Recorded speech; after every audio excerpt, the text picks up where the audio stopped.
Assalamualaikum warahmatullahi wabarakatuh. Perkenalkan, nama saya Riki Wahyudi, NIM U 2019-2011. Di sini saya membuat video ini untuk memenuhi tugas UTS Filologi yang bertema naskah kuno. Selamat menonton dan jangan lupa like, komen, dan subscribe-nya ya guys ya.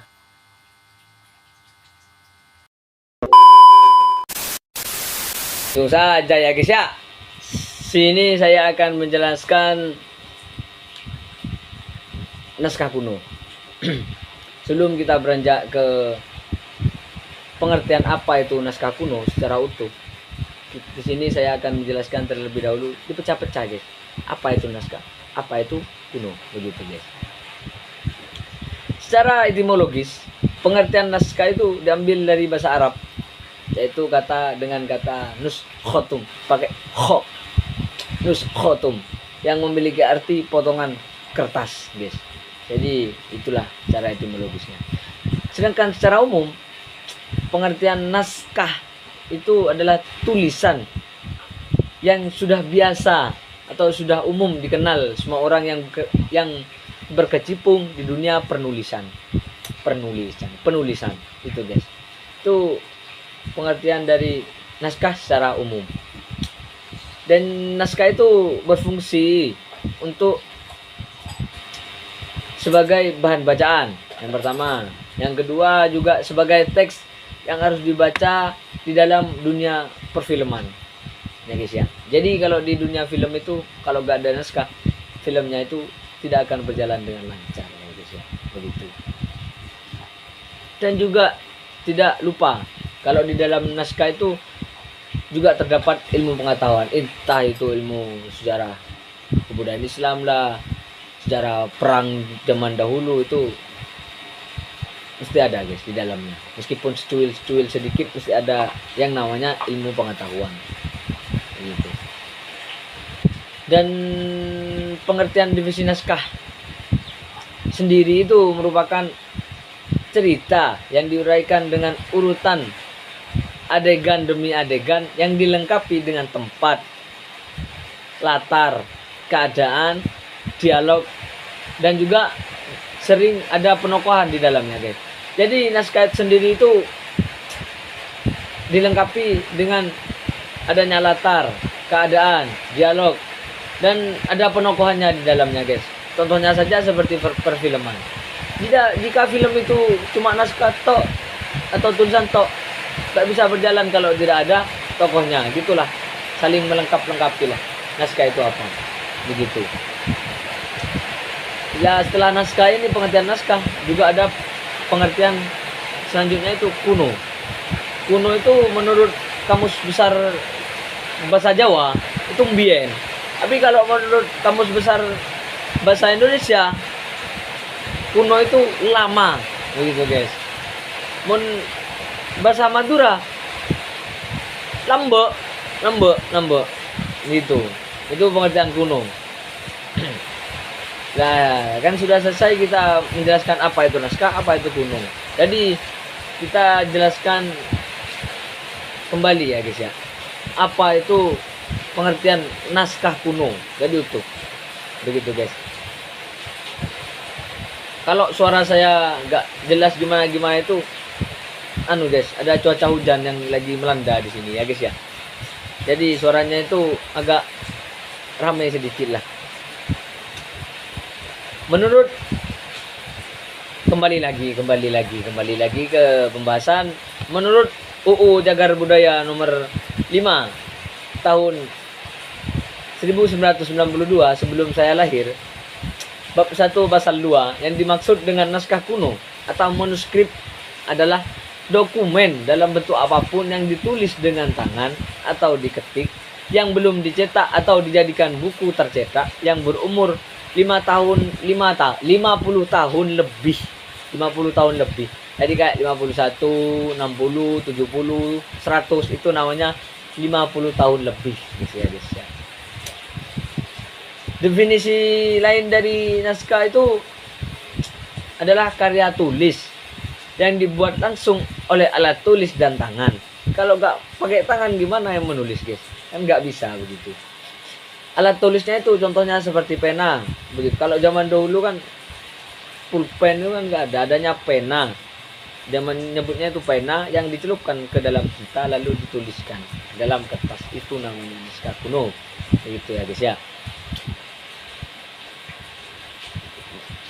Dan juga bukan guys, bukan yang ditulis melalui alat mekanik, bukan. Kalau mekanik itu kan sudah termasuk modern, itu bukan kuno begitu ya guys ya. Contohnya seperti mesin cetak komputer, itu sudah modern, itu bukan kuno. Yang kuno itu malah gak ada, itu masih pakai pena itu ya. Kita membahas tentang apa itu naskah kuno. Di sini saya akan lanjutkan ya guys. Jenis-jenisnya lah sekarang lah yang ada di Indonesia Raya. Itu jenis-jenisnya, itu jenis-jenis naskah kuno atau yang disebut manuskrip itu ada 3 jenis. Yang pertama manuskrip Islam, yang kedua manuskrip Jawi, yang ketiga manuskrip Pegon. Manuskrip Islam yaitu manuskrip berbahasa dan tulisan Arab. Maksudnya itu bahasanya sudah bahasa Arab dan dituliskan dengan tulisan Arab begitu guys, kalau manuskrip Islam. Yang kedua manuskrip Jawi, yakni naskah yang ditulis dengan huruf Arab tapi berbahasa Melayu begitu guys. Jadi tulisannya itu Arab tapi kalau dibaca bahasanya itu Melayu. Nah, agar sesuai dengan aksen Melayu, itu tulisan Arabnya itu ditambahkan yang namanya fonim. Fonim itu contohnya seperti C lah ya guys ya. C itu kalau di bahasa Arab kan nggak ada, adanya J. Jadi itu biasanya titiknya 1 jadi 3 itu guys. Jadi dibaca dengan C begitu ya guys ya. Yang ketiga manuskrip Pegon yakni naskah yang ditulis dengan huruf Arab tapi menggunakan bahasa daerah seperti bahasa Jawa, Sunda, Bugis, Buton, Banjar, Aceh dan lainnya. Gitu ya guys ya. Jadi manuskrip Pegon ini dituliskan Arab, tulisannya itu Arab, tapi bahasanya itu bahasa daerah, seperti contohnya seperti bahasa Jawa lah. Jadi kalau dibaca itu tidak usah diartikan, sudah artinya itu sudah ya guys ya. Kalau manuskrip Pegon. Selanjutnya kita bahas, setelah jenis-jenis kita bahas tentang fungsinya guys. Fungsinya naskah kuno itu apa? Kalau tadi kita kan fungsinya naskah, sekarang fungsinya naskah kuno atau manuskrip. Sebagai peninggalan masa lampau, masa mbien, naskah kuno itu mampu memberikan kita itu informasi guys. Fungsinya di sana, memberikan informasi entah mengenai berbagai aspek kehidupan masyarakat masa lampau, seperti politik, bagaimana politik di masa lampau, ekonominya bagaimana seperti masa lampau, sosial budaya, pengobatan tradisional, tabir gempa atau gejala alam, seperti apa kita melihat gempa di zaman dahulu.